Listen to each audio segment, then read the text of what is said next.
काय म्हणलो, मी पुण्यात आलोय आणि तुला फोन केला. हम्म. तू फोन का नाही उचलला?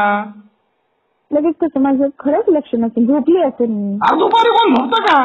दुपारी झोपायचं रात्रभर 11 इकडे बाबा 11 वाजेपर्यंत बाहेर वाचायचं.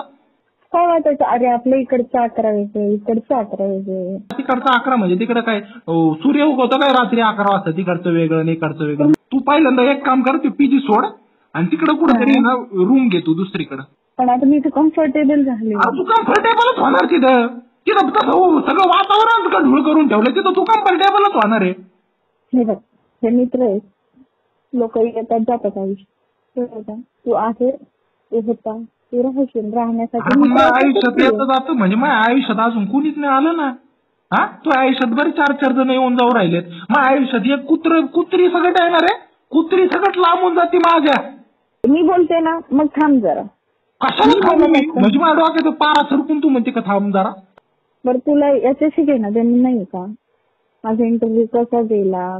तुझा इंटरव्ह्यू कसा गेला नाही, तू इंटरव्ह्यूला गेली कशी ना, ते महत्वाचं आहे माझ्यासाठी. 1, 2, 3 तासात ते देतो आता. आणि तुझं बाहेर येऊन थांब आणि दांड आम्ही इकडूनच आहे ना त्याला तेल लावून आणतो. परत कसं खाली बसते ना तू, पोटऱ्या अशा सडकेलं ना, 5-6 दिवस ना तू नुसतं तेल लावून बसशील तिथं.